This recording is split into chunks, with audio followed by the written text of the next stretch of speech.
Kapag pumutok ang bulkan, mainam nang maging handa anuman ang mangyari. Kabilang sa supplies na dapat ihanda ang flashlight, baterya, radyo, first aid kit, pagkain at tubig pang emergency, can opener at gamot. Guys, didn't you hear on the radio that we have to go to the evacuation center or the explosion will catch us? Okay, Kuya, get ready for us. We're watching something here.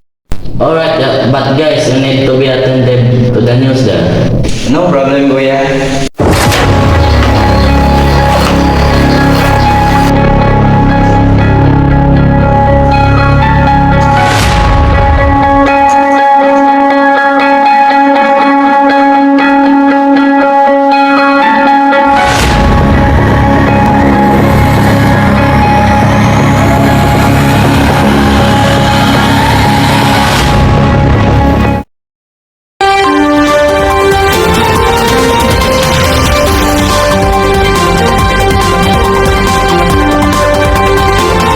For our citizen who live near Mayon Volcano, it is necessary to evacuate those for 7 kilometers away from the volcano because it is expected to erupt in any time today.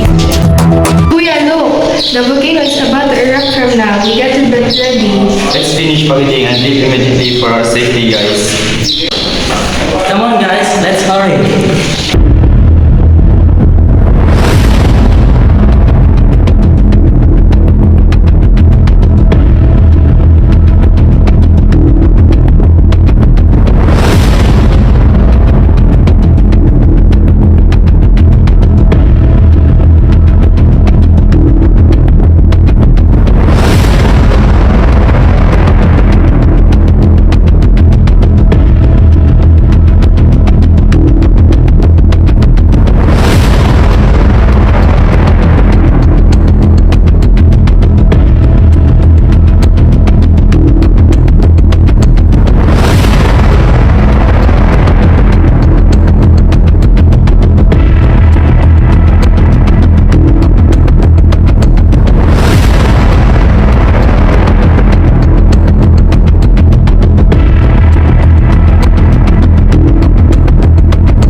It's good.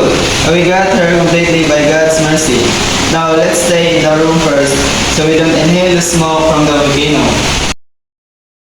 For now, we should stay and keep the doors and windows closed for the protection from toxic air, ashes, and smoke from the volcano. You're right, Kuya. I'll also be watching the news frequently to be aware the situation outside here. For people in the area near the volcano, you need pack the following: flashlight, batteries, radio, money, medicine, face mask for expected smoke, food, and water.